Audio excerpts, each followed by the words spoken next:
Hello, everyone, and welcome to today's webinar in celebration of National Distance Learning Week. I am Erin Maney. I'm the manager of communications and community engagement for SUNY Online, and it's my pleasure to be able to introduce our speaker to you today.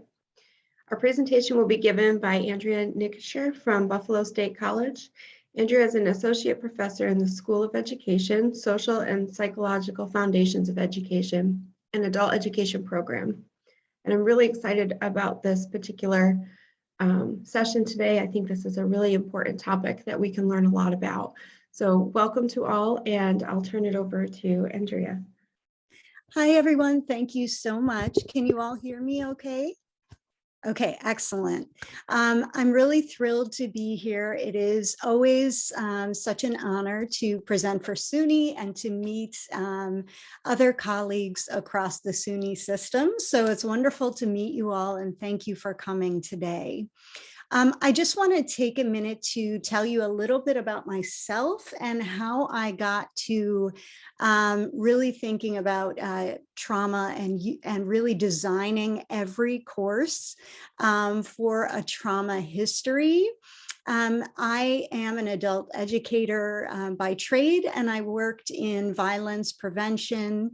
I was embedded in a sex offense squad of a police department as the crisis counselor, and I worked in a variety of other settings with violence advocacy, with victims and survivors of violence and prevention of violence.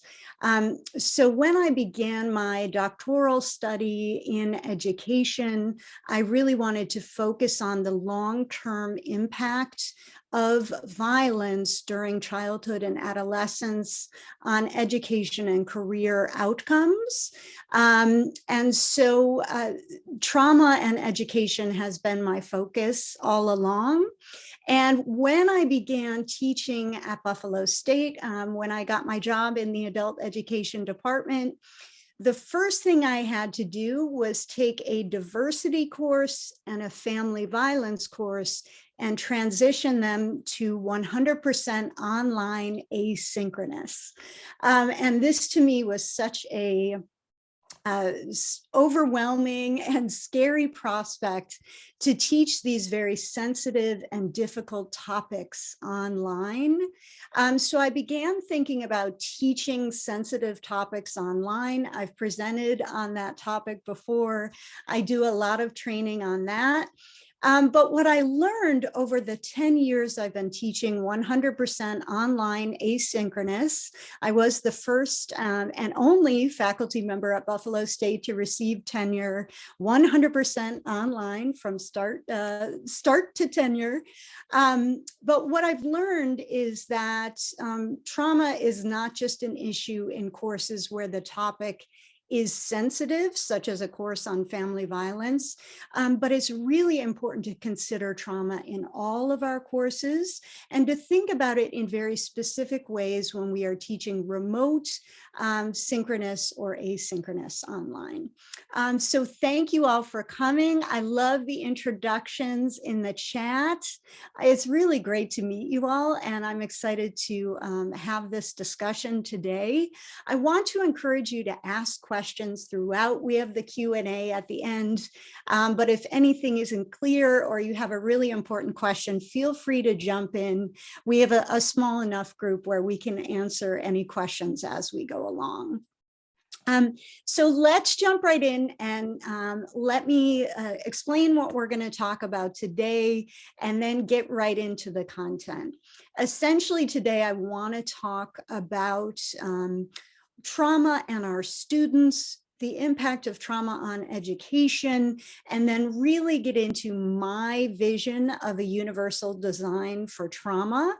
In 2020, actually it was 2019, I created a paper on universal design for trauma for a conference that was canceled in early 2020 due to COVID.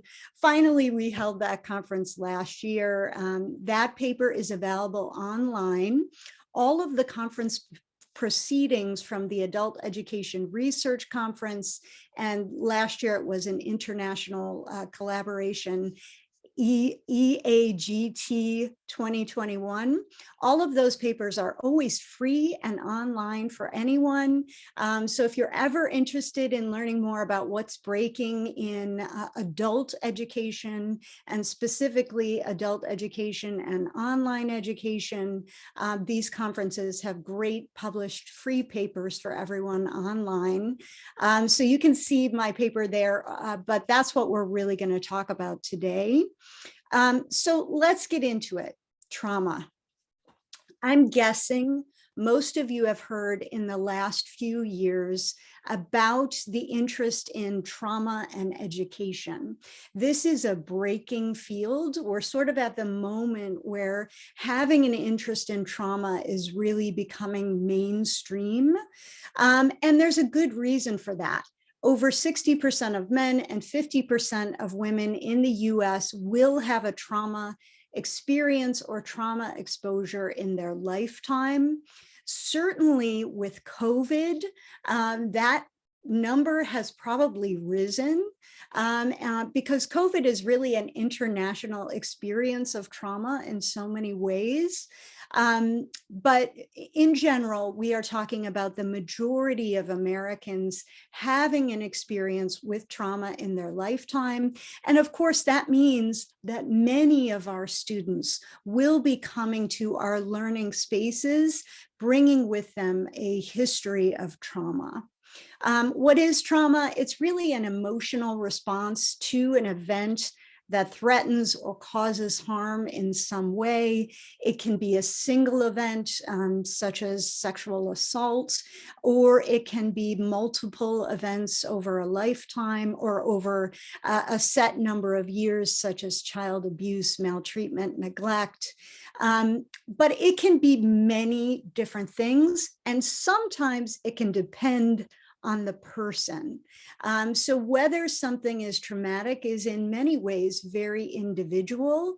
Certainly violence is universally understood as traumatic, but there may be some experiences that one person would consider trauma and another would not.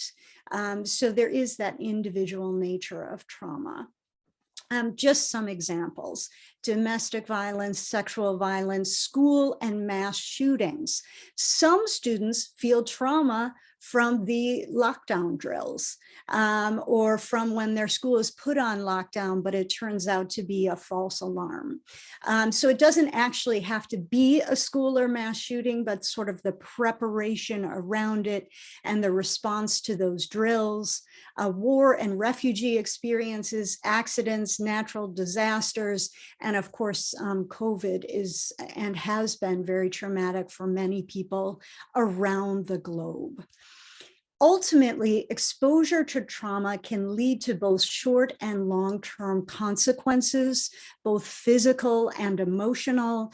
And I'm sure most of you, if not all of you, are very familiar with post-traumatic stress disorder. Post-World War I, we start to really think about and understand trauma when we start talking about something called shell shock. And seeing that veterans were returning from war with these really deep psychological consequences and responses. Now post-traumatic stress disorder is really well studied and very commonly discussed. And many folks who go through trauma will experience post-traumatic stress disorder. But again, this is somewhat individual. The same traumatic event may not trigger the same response in all people. So there is that individual piece as well.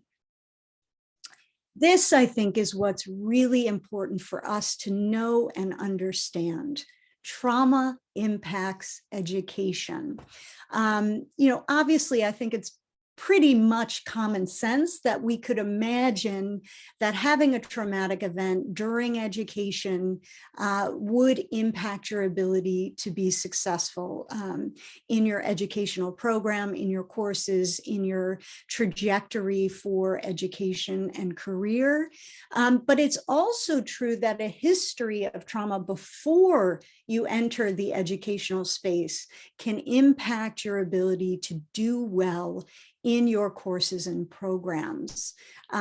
Lots of research has been done here, lots of quantitative research, survey studies of young people who maybe were traumatized during childhood or adolescence, and then in their emerging adulthood, as they enter early undergraduate, we're seeing an interruption in their ability to achieve career goals, to do well in school.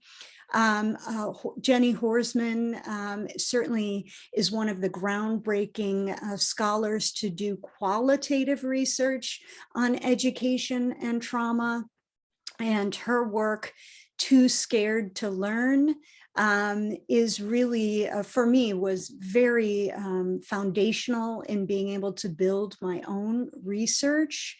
Lots of folks have a trauma response in their learning setting and they cannot learn. My own research with adult survivors of adolescent sexual abuse or sexual assault really showed in specific ways how students struggle. One student told me, listen, it is hard to study for an exam when you are busy pushing a dresser in front of your door to make sure no one breaks into your dorm room. It is hard to think when you're experiencing flashbacks during a lecture.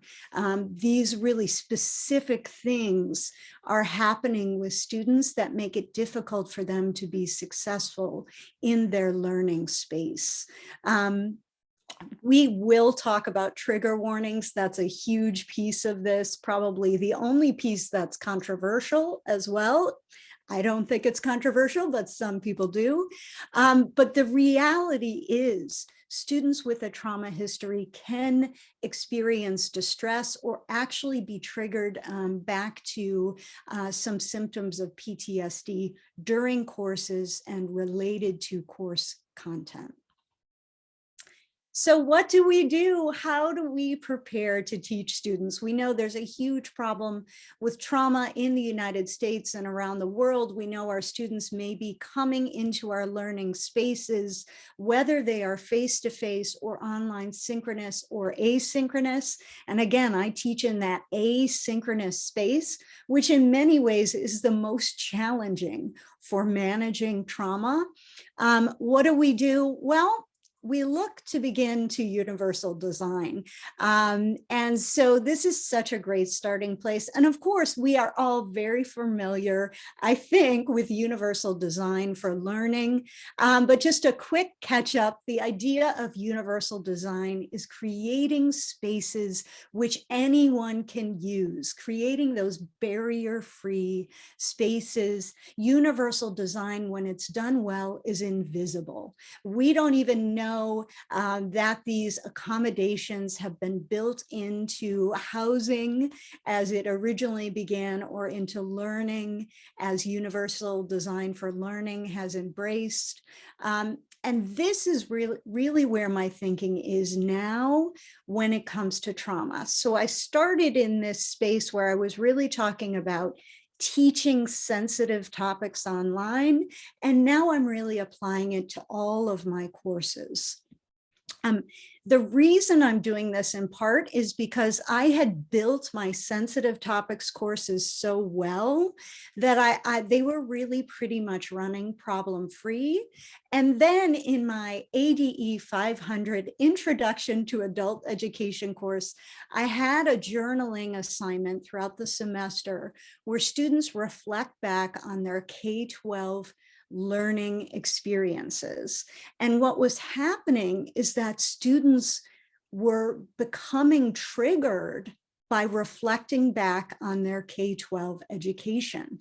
I didn't expect it. We were focused on content and teaching methods, but traveling back in time to that K-12 education where there was bullying, sexual assault, and abuse and neglect in the home was triggering a response I hadn't expected, because the content wasn't sensitive, it wasn't universally triggering, and I hadn't built my course prepared for that response. So I had to learn the hard way that really triggering can happen in any course. So what is universal design for trauma? Well, let me tell you, many scholars have been moving in this direction, and I am building on their great work. Essentially, it is the concept that addressing trauma in the design of our course is critical to teaching our students well, and that universal design specifically for trauma should be taken into consideration whenever we build a higher education course or any learning space for adults. So lots of great scholars coming before me here thinking about specifically connecting universal design to trauma. For me, based on those 10 years of experience teaching online, teaching sensitive content and other content which I recognized as triggering. Again, I'm a certified rape crisis counselor, a certified suicide counselor. I was able to recognize that triggering pretty quickly. I have sort of come to what I think are the 5 most important steps to building a course with trauma in mind. So let's jump to it. The first most important thing an educator must do before they build their course is to ask, if trauma content is in this course, is it central to the learning objectives of the course or program?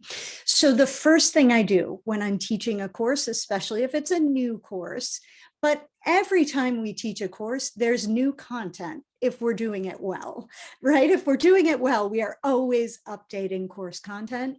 But especially if I'm creating a new course, the first thing I do is audit my content.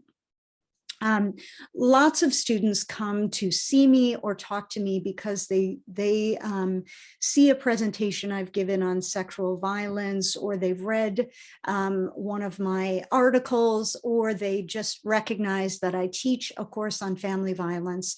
Lots of students come to me to chat about their life experiences, to ask about opportunities for volunteering, internships, etc. And a lot of students, when they come to me with these conversations, will share a similar concern. And that is, they'll be taking a course on something completely unrelated to trauma, and all of a sudden, seemingly out of nowhere, there will be a film or a reading that includes content about sexual assault, family violence, child abuse, violent depictions of war, etc. And the student will sort of describe not being prepared for this content because it wasn't related to the course. And in many cases, the student felt like it didn't need to be there. So the first thing I do is I audit content. I look for any type of content that may be universally triggering. And really, that's just any content that can cause distress, violence, war, suicide, death. All of that is potentially triggering content. When I find that content, then I ask myself, do I need to include this? If I do, I keep it in, and then we get to step 2 about what to do next. But if that content is gratuitous, trauma for the sake of trauma, or trauma that doesn't need to be there, then I take it out. It is really important that we are careful about what and when we include trauma content in our courses. If it needs to be there, then yes, you have to keep it there. Of course, we never want to change the rigor of a course or really the direction of the course.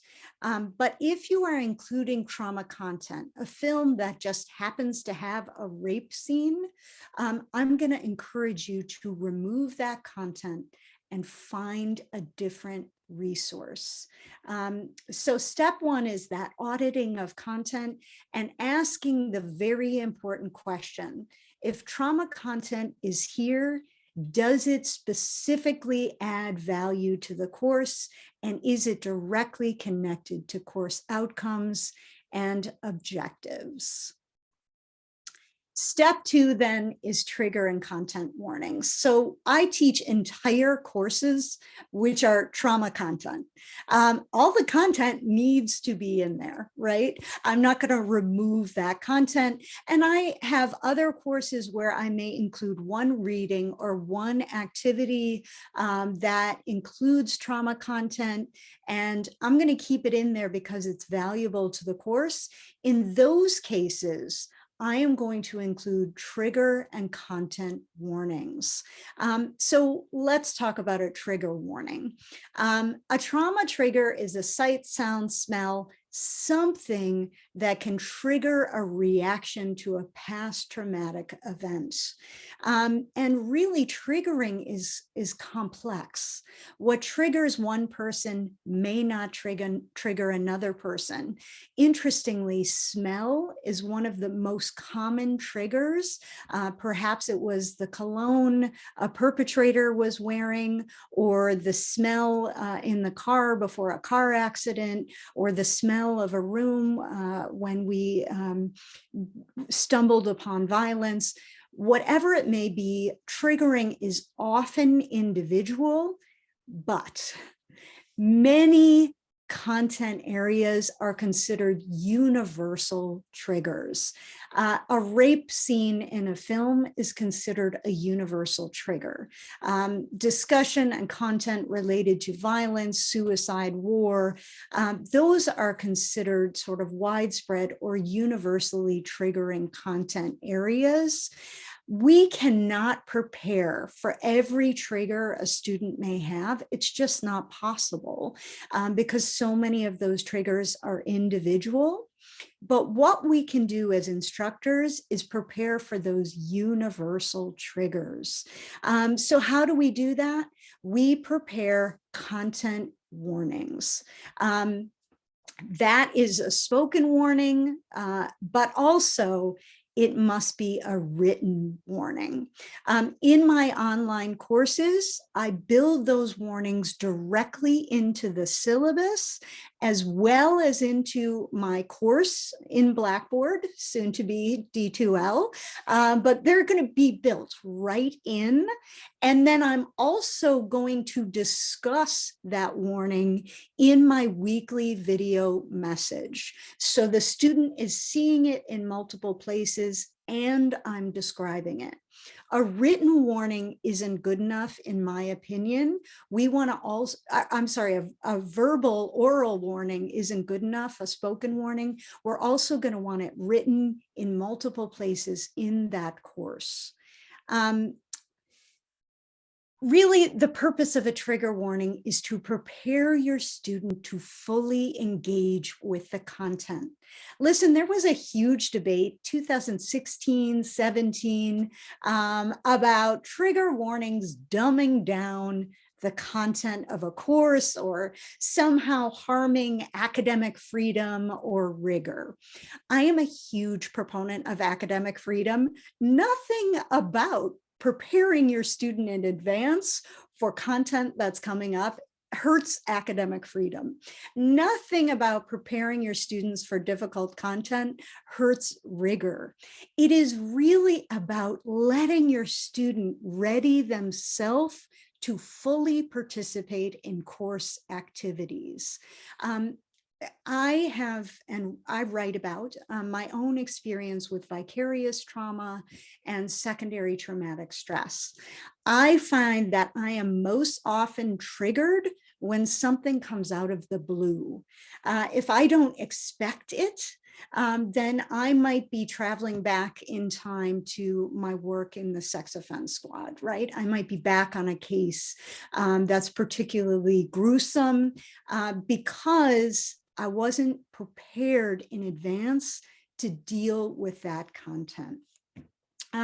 Trigger and content warnings are really critical. This is a must-have anytime we include any trauma content.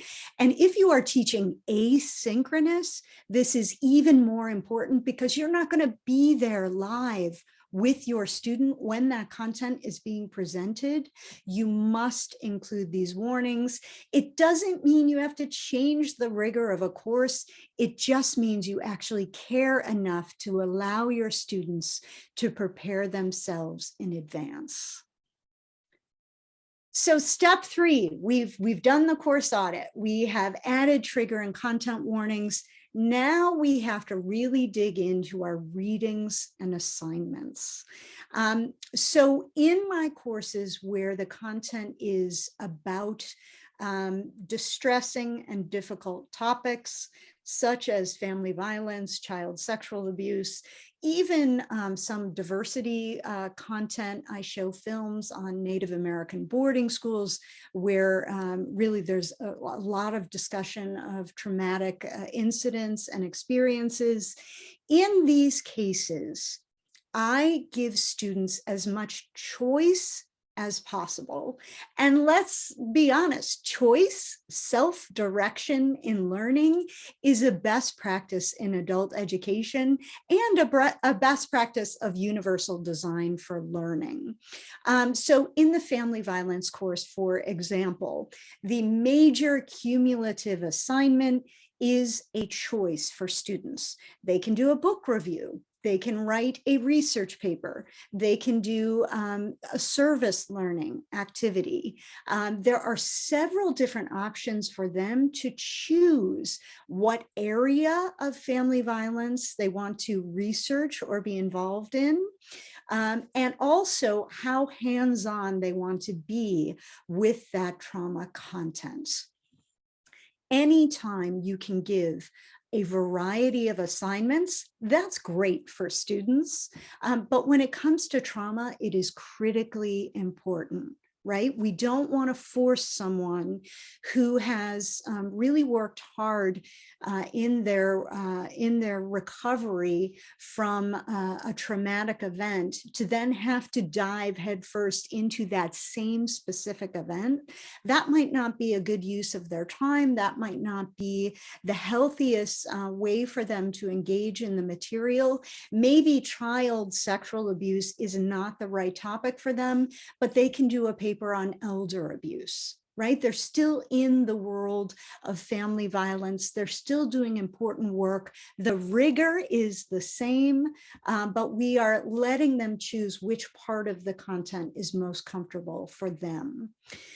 As for readings, I will often include a book that might have a chapter or two which are extremely explicit, but not necessary to get the point of the reading. So a lot of times I will just make 1 or 2 chapters optional. This chapter is particularly distressing. Read it if you're comfortable reading it. The key here is that the alternative readings and assignments need to be built into the course and available to everyone. We never want to make an accommodation for trauma, which requires a student to contact us and ask for an accommodation, right? Just build it into your course. Why? Because this is not something we want a student to have to come and ask permission for. Their private life experiences are theirs. They can disclose when they are comfortable disclosing to whom they are comfortable disclosing to. We will build in That's the key of universal design. It's built right in. We will build in those alternative readings and assignments in advance during the design phase. Build it right into your course, into the syllabus, into the LMS. It is all there for you. And really, you don't even have to explain why there are alternative options. These are the options because having alternative options is just a best practice in adult education. But really thinking this through is a key point whenever there is content that is really overtly, universally, potentially triggering. I also build in opportunities for alternative readings and assignments in all of my courses. And if a student ever comes to me and says, this content was triggering, very much on an individual basis, not a universal trigger, then I myself am ready to be flexible to work with that student. We can only prepare in advance for those universal triggers, but we should also be ready and be flexible when something comes up that we would not have envisioned in advance. Then step 4, of course, is access to campus and community resources. This is so important. Build it into your course. I want to see them on the syllabus. I want to see them in your LMS. I want to see them in your video message, in your audio message. And it can't just be campus resources. I love our counseling center, but there are many students who would never go to a campus counseling center for trauma counseling. Lots of students don't want to bring that trauma with them to their campus. Lots of students don't want anyone to know about their trauma history, and so they will not seek help from the campus. You have to provide both campus and community resources.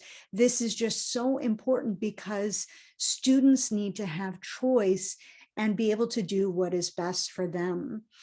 In my research, I had a student who told me in their high school, they would be called out of class to go see the counselor to talk about their trauma. And all the students knew what was happening. So the counseling became more traumatic because of when it was offered. So we really want to make sure we have choice there. I strongly encourage you to include an assignment where students create a self-care plan at the beginning of the semester. I love Blackboard journals. It's one of my favorite functions in Blackboard. I use journaling heavily. In every course I teach, trauma content or not, I have the first journal be sort of setting goals for the semester, thinking about what they want to learn, all of that great best practices in education. And then I include a question on distress. If you experience distress in this course, what is your plan for self-care? It forces students to start to take ownership over their own emotional and psychological health in the course. It allows me to make sure every student has a plan. And it also allows me to respond with suggestions for campus and community resources. Did you know we have free mindfulness courses? We have free yoga courses. We have a therapy dog. SUNY campuses are amazing. We have all of these great resources which are available to students. And our students at Buffalo State can take advantage of those mindfulness courses and those yoga classes virtually or in person on campus. So really having students think through that process in advance is so critical. And it's also critical for you. Many instructors at my campus are not aware of all the resources that are available for their students, and sometimes they're not aware of their own responsibility. Ladies and gentlemen, you are universal mandated reporters for sexual violence on your campus. If a student discloses sexual violence to you, you must tell your campus. This is out of our hands. There are requirements on every campus related to sexual. It is critically important that you learn about all of your responsibilities and also all of those resources. So at SUNY Buffalo State, I need to know about the Title IX office. I have to understand who is the diversity coordinator who's in charge of sexual assault response. I need to know about that amazing care team, which will respond to any student crisis. And then I also should know about the food pantry and rent assistance, all of these great programs. This is on you. You have to really understand what's available to your students. This is, of course, a best practice, not just for universal design, but just a best practice in adult education. Here, I just wanted to pull up one of my courses to show you what I do in Blackboard. I mean, I do not hide these resources. They are like front and center in my course. This is crisis services. I'm going to explain it. It's going to be on the syllabus. And if a student comes into my course and they are experiencing distress, one click and they are at crisis services, which has an online emergency chat, has text, and also has phone capabilities. They've got the Buffalo State Counseling Center there. We are ready to go. I just really want to be so clear here that it's important not to hide these resources. This should be really on the homepage. Let's go. I know how to protect my students. And if you are having experiences like we're having at Buff State, we have students who are in crisis from COVID. Our undergraduate students are experiencing a level of crisis and trauma like we have not experienced before. So building these into every course is really important and just extremely helpful for our students to be successful. Make no mistake, this is a retention skill, right? We aren't just doing this because we care about our students. We want them to do well in our courses. And an emotionally and psychologically healthy student will do well in your course. Number 5, this is my personal sort of scholarly area. My work was cited in a new report by the British Academy. We need to care about ourselves too. I write about my own experiences with vicarious trauma in my work on the front lines with sexual violence response. But I've also been triggered in my work as a scholar and a teacher in higher education. If you want to be a good instructor, you have to be healthy yourself. And so preparing in advance for distress for yourself is as important as it is for preparing for your students. I've put a citation here for my article from Higher Education, and I just want to encourage you all to make sure you take care of yourselves as well as your students. Here are my resources here, which will be sent out to you too. Lots of great articles, and so much is happening right now. It seems like every week there's a new citation from one of my previous articles, because this is just a booming area of scholarly work. So keep reading, keep learning, and I look forward to your questions. Thanks. Take it away, Erin. Anyone have any questions? Okay, well, let me just sort of put out there a couple questions to the group. I'm gonna stop sharing so I can see the chat. Oh, wait, let me see. I think I can pull it up.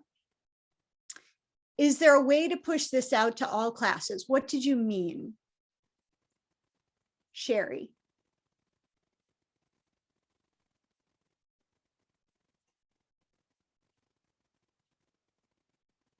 The links to student resources.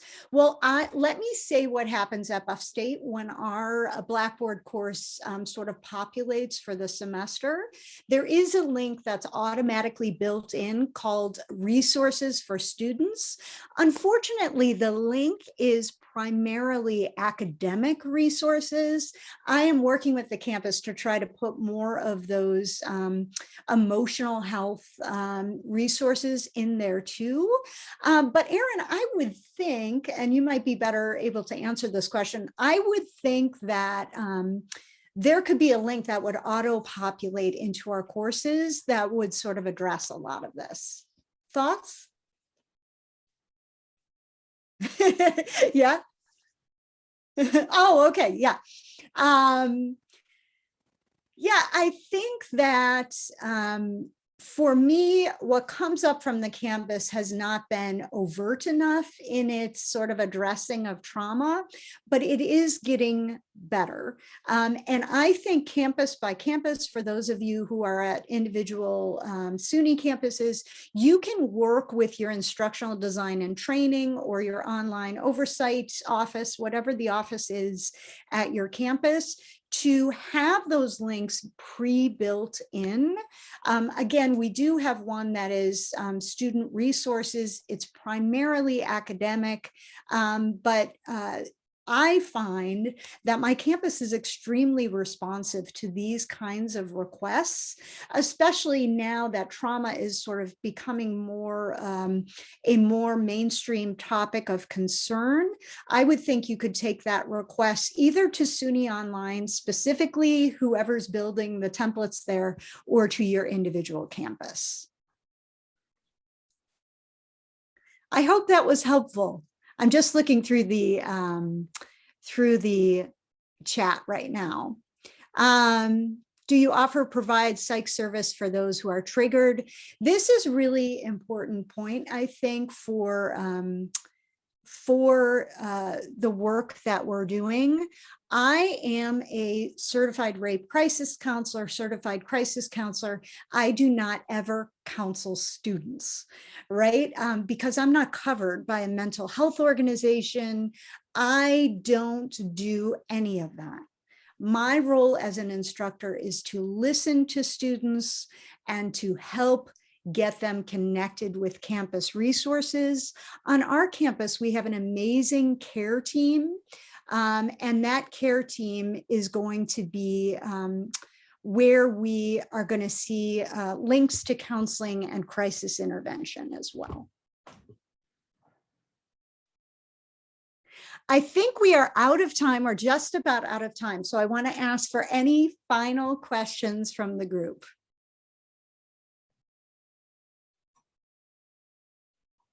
I believe I'm going to stop sharing so we can all see each other. I believe you will all have access to the slides. I want you to feel free to email me at Buffalo State anytime with questions or concerns, or if you want to think through something I have not considered. There's lots of great opportunities to work together, and I'm always loving any chance for collaboration. So hopefully I'll hear from some of you in the future. Thank you again for coming.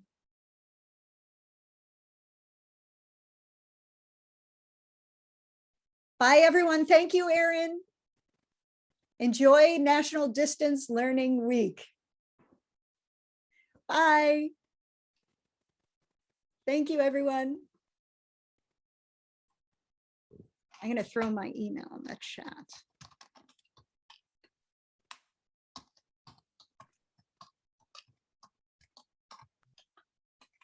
I just put my email in the chat if you ever want to email me.